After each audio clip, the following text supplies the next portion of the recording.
Hello everyone, welcome back to my YouTube channel. Hari ini kita akan membahas mengenai suatu topik yang menurut gue penting banget dibahas, yaitu demo yang beberapa hari lalu itu terjadi di Bali. Jadi demo ini digaungi oleh salah satu musisi ternama di Bali, dan tuntutan mereka adalah mereka menolak rapid test, swab test, dan menolak menggunakan masker.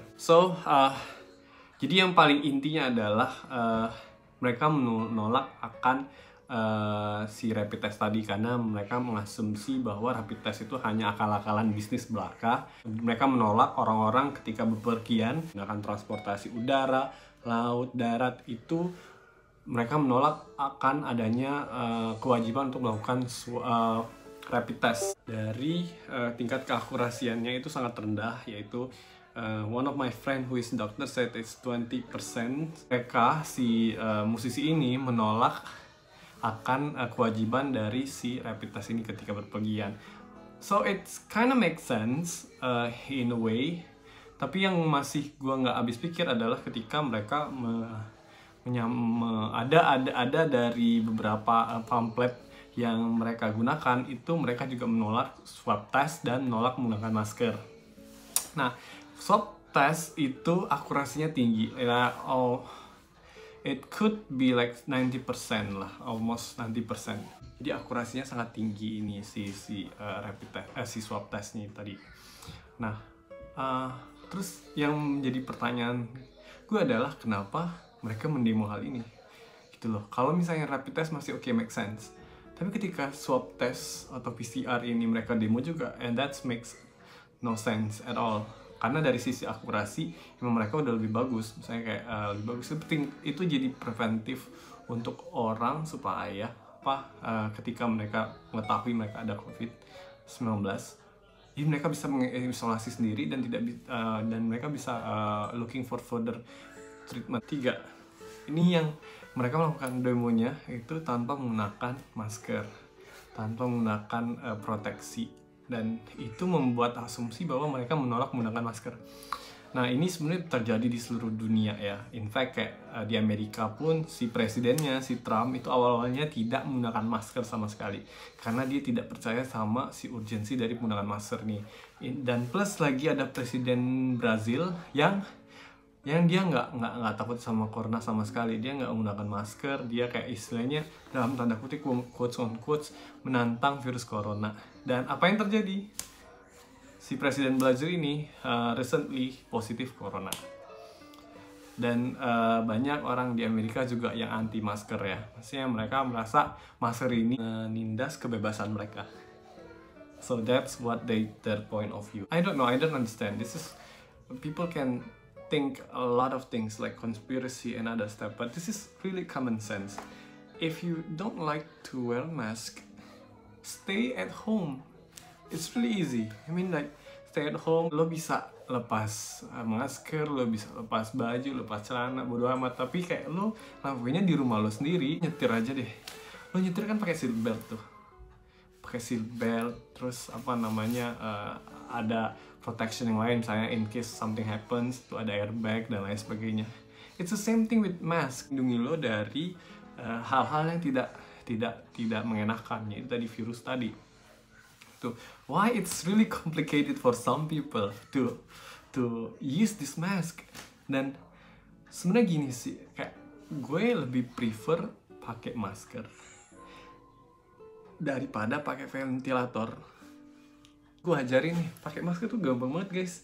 Cuman ambil maskernya, templokin gini doang, set, tara, you can go out. It's really easy. Why it's really hard for people to wear this? Terus ada hoax lagi nih, ada yang beberapa kali gue baca bahwa masker itu bikin oksigen yang masuk dalam tubuh kita berkurang. Nah, itu nggak sama sekali guys. In fact, kayak ada beberapa yang membuktikan bahwa maksudnya tingkat oksigen yang masuk ke dalam tubuh ketika menggunakan masker itu tuh nggak berkurang sama sekali. Maksudnya masih between 98% or 99%. So, ketika ada argumen bahwa oh iya nanti susah nafas, kita kekurangan oksigen, no, it's a bit mislead information. Misalnya si corona ini tidak menyebar gitu loh dari udara, dia apa fine aja gitu loh, kayak lo keluar nggak apa-apa. Kalau misalnya lo bisa kayak menahan virus itu sendiri gitu loh dan tidak menyebarkan ke orang lain, ya nggak apa-apa, lo pergi aja.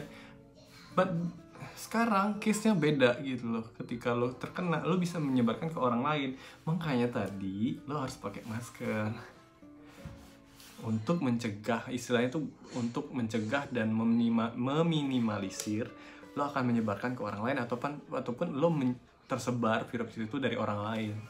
It's really easy kan? Dan ya mending lah pakai masker daripada lo pakai ventilator. Itu ventilator tuh gue lihat videonya tuh nggak enak banget guys, kayak susah banget. Jadi sebelum itu terjadi, let's just be mematuhi anjuran dari WHO ataupun pemerintah. Kalau misalnya lo nggak mau pakai masker, ya udah lo stay di rumah aja. Why it's so hard for people to really understand that we are in really crucial stage sekarang. Sekarang udah 100.000 case di Indonesia. Orang yang meninggal sekarang udah lebih dari Cina. So please, ketika lo bikin suatu teori konspirasi ke orang-orang dan mengajak orang untuk menolak ini, itu akan membuat kita semakin lama di lockdown, maksudnya kayak semakin lama PSBB. So kalau misalnya pengen lebih cepet, ya udah patuhin aja pemerintah. Use that damn mask. Pakai maskernya daripada lo harus pakai ventilator. Why it's so hard? I don't understand. So please guys, yang masih ada percaya sama teori konspirasi, please lo cari tahu sendiri, jangan sampai lo cari tahu dari omongan orang. Cari tahu sendiri, baca jurnal, baca tanya sama orang yang memang benar-benar ada paham di bidang tersebut, misalnya medical staff atau yang lain.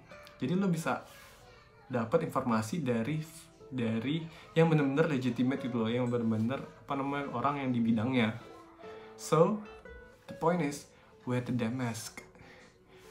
Pakai masker, pakai social distancing. Kalau misalnya lo mau pergi keluar, pakai proteksi ya tadi, masker atau face shield, ataupun lo mau pakai sarung tangan, it's up to you gitu loh.